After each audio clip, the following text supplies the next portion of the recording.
clients for the abortion industry. And here's how they do it. Well, Carol, thank you so much for joining the show today and help to get the truth out there. Now, you were working in the industry for about 6 years, quite some time. What happened to change your mind? Well, we were maiming or killing one woman a month. One woman a month was having a hysterectomy, a colostomy, and one woman bled to death. Never had a lawsuit, and I was struggling with that. I was supposed to be helping women, but I was hurting women, and I was praying.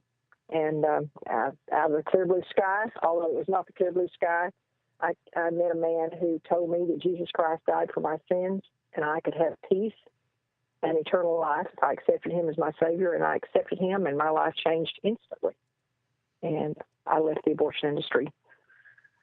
And now you're out blowing the whistle on an industry that you say uses tactics to ensure a steady stream of clients are constantly coming into the clinics and basically going out to public schools to create this steady stream of clients. What are some of these tactics being used? And kind of talk to me about that.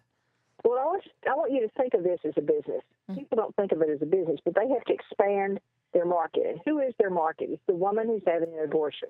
And so who is the longest-term customer for an abortion clinic? It's a woman early in her teens who is going to continue using abortion as a method of birth control throughout her childbearing years. So they go into the schools with our goal was 3 to 5 abortions between the ages of 13 and 18. But you cannot just go to these kids when they're 12 and say, I want you to start getting pregnant. So what we did was we worked to create our market by breaking down the natural modesty, separating the children from their parents and their values, and becoming a sexpert in their lives. We were the ones to give them all the information about sex. And so it starts in kindergarten, simple things like putting the children in a room and asking them what their parents say to call their private parts. And, you know, by the time you reach the third or fourth one, because each family has a different name for the private parts, the children are pretty certain their parents don't know what they have. But we did, and we shared, boys, this is what you have, girls, this is what you have. They would be sharing first, second, third grade. The agenda is intercourse. Fourth grade, it's masturbation. Masturbate alone until you're comfortable, and then in groups of 4 or 5, the same sex. And we wonder why the homosexual lifestyle is exploding. And then in the 5th and 6th grade, I came in, and my goal was to get these kids sexually active. And so we passed out condoms at the back door, defective condoms or second condoms. These people don't buy the most expensive or the best condom. They buy seconds or defective. We knew they wouldn't work.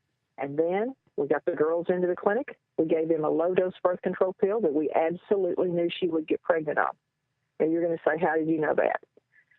We gave those girls, we prescribed a pill that in order to provide any level of protection had to be taken accurately at the same time every day. We knew there's not a teenager in the world that does anything at the same time every day. She wouldn't take the pill properly. Her sexual activity would increase from 0 or once a week to 5 to 7 times a week. She would become pregnant, and she would call us, and we were ready with people answering our telephones, trained as telemarketers to sell her an abortion over the telephone. Wow. I held the hand of one young woman while she had her 9th abortion. Abortion is a method of birth control today. Right. That is just so shocking that they would go in there knowing these low-dose birth control pills are going to basically set these girls up to fail.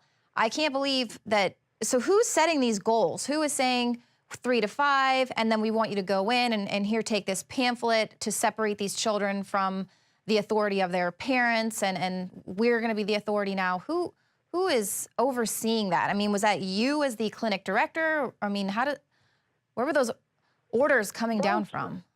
Those were the goals of our clinic. Mm-hmm. We knew that our goal, now let's back up a little bit. My commission was $25. My goal was 40,000 abortions a year so I could be a millionaire. Wow. The last month I was there, we did 545. My income was $13,625. The abortionists make a third of the fee in the first trimester and 50% of the fee in the second and third trimester. So a first trimester abortionist will do 10 to 12 abortions an hour. Let's just say the cheapest abortion out there now is about $300. The average is $500. So let's just use the $300 figure.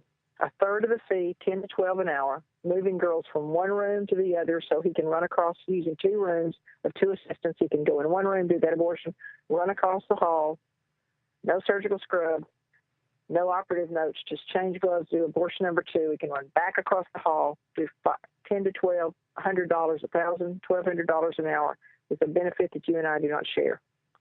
We did not want to be responsible for any portion of our abortionist malpractice insurance. They were not employees. They were independent contractors. We paid them in cash at the end of the day, no 1099, no W-2, left entirely to the discretion of that person killing babies for a living, what they report to IRS. This is still the largest unregulated legal industry in our nation today, second only to illegal drugs. Because it's all mostly cash business, no one can tell how many abortions are really performed. And in 1988, C. Everett Koop and Dr. Vincent Rue did a study that showed that 50% of abortions were reported in this nation. We don't know how many babies die every day. Wow, that's just incredible to me.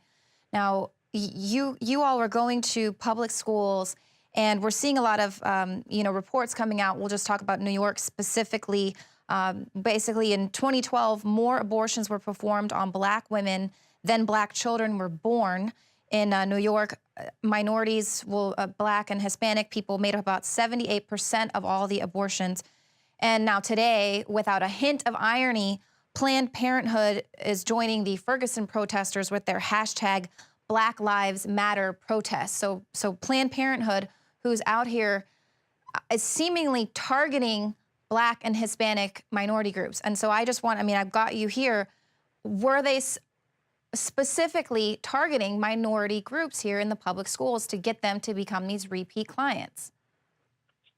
We just have to look at where their facilities are located. Right. And until recently, there was not a single abortion clinic located in a white middle-class area. They were all located in Black areas. In 1984, Planned Parenthood came to San Antonio, Texas, and hired a Hispanic marketing firm to learn how to market to the Hispanic population, i.e. the fastest growing in the nation and the fastest growing in the abortion numbers and in the teen pregnancy numbers. So they, in 1984, recognized that they had almost saturated the Black community. And then on the East Coast, 2 out of 3 abortions are on Black women. 2 out of 3. And so they had that saturated and started on the Hispanic population, and now they are moving into the white and Hispanic neighborhoods with abortion facilities and with their family planning facilities that act as I did, the low-dose birth control pills. I don't have any documentation on Planned Parenthood. Let me say that as a disclaimer. I can't prove that this is what they're doing, but this is what I believe they're doing. Exactly what we did, the low-dose birth control pills to create their market. And it's even worse. They are using government money to do it. Right. 7 years ago, they got $368 million. Last year, they got $540.6. No, last year they got $542 million. No, 2 years ago they got $542 million. Last year they got $540.6 million. And Cecile Richards just sent out a letter, a fundraising letter, saying we can depend on Obama to help us. We have a friend in the White House. Right, exactly. He said that Obamacare wouldn't be used to fund abortions, but now we have a map that shows the states that are getting this funding, are receiving this funding. So we know that that is not the case. And a lot of people were really upset about that. And he assured everyone that Obamacare would not be used to fund abortions. Now, something else that a lot of reporting that we've been doing, the mandatory reporting law. So these abortion clinics, they have a duty to report if a young girl comes in, I guess under the age of 12, very young, 12 years old, or maybe even younger. States it's different, but in Texas it's 14. And so basically you'll have a young child come in. She doesn't have to report to her parents. No one can know that she's brought in. Meanwhile, maybe she's being brought in by the father or the stepfather or the pimp who has been raping her, or that's why she got pregnant. And they're not doing the mandatory reporting because these children are continuing to be abused. They come in for multiple abortions by the same person. So what's the deal there? How can you say you're trying to help these kids when you're overlooking crime? Let me just go back and say they're returned to their abuser. Right, exactly. The person that's abusing them, not a person that's trying to help them. Right. And what we've got to recognize is abortionists kill babies.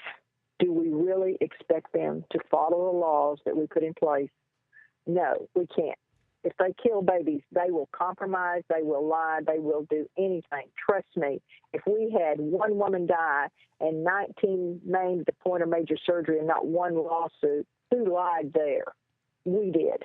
We told the woman it was her fault. And that woman is so traumatized, she's not going to look for any help. And these poor girls, these 12-year-olds, these 10-year-olds, these children that are being sexually abused have no opportunity to tell anyone. We've seen all these statistics. We know that what they do is they blame themselves, and then you put the added burden of an abortion on her, and knowing that she's part of killing her own child, that person is so traumatized she's not going to reach out for help. And yet it goes on because abortionists will lie to anyone. And only when we catch them, only when we have the fortune to catch one of those people one of those clinics abusing that child too, are we able to know the truth. But the truth of the matter is, we're catching it one time, how many times is it happening even today? Right, exactly. We've got a report there just showing in all the cases of these young girls who are coming back for continual abortions, and then the clinic, they're just sending them off with the pedophile, with their stepfather who's been raping them. And now, you're telling me that they are getting a commission for doing that quick little 6-minute interview of how did this happen and what's your health and does your mom know, and then also too brainwashing them into thinking that these doctors are their only outlet to talk about their sexuality and talk about what's going on with them. And then here the clinic is just putting them right back and not even telling the parents or the police that they're required to do by law. Or think about it. I believe it's a law in the case of rape or incest that you actually produce the specimen. Okay, they're getting rid of that baby. Those products of conception mean nothing to them, so they're putting that little baby down the garbage disposal. They're disposing of the evidence. They're crime upon crime here. Right. Absolutely. And abusing these poor girls unmercifully. It's a shame. Well, talk to me a little bit about the Heidi Group and what you all have been able to do to reduce the number of abortions, to help young girls out there find some alternatives. The Heidi Group is an education agency. We help educate on any level. We help educate the girl who's considering abortion. We help educate in schools with the truth. And we educate legislators who do not know, just as you did, Leanne, what's really going on inside the abortion industry. And so what we have seen is when the legislators in Texas understood that the abortion industry was abusing young women at a secondary standard of care for women who chose abortion, they regulated the abortion clinics in Texas, and we have seen a decrease of about 50% in the last year. And the law has not even been in effect a full year yet. And yet our pregnancy centers are saving about 40,000 babies a year. We had one center last month save 19 babies. Now, think of that. That is a kindergarten class saved in one pregnancy center in Texas last month. We are so excited because the women who were determined to have an abortion, the abortion-determined woman, is coming into our pregnancy centers, our life-affirming pregnancy centers, hearing the truth and choosing life. So we are thrilled to death that the truth is working, and when women hear the truth, women make wise choices. Right. And, the abortion industry is always saying we insult the woman by not allowing her to have an abortion. They insult the woman by lying to her about what an abortion really is. We are telling her the truth, and she's making educated choices of life. Absolutely.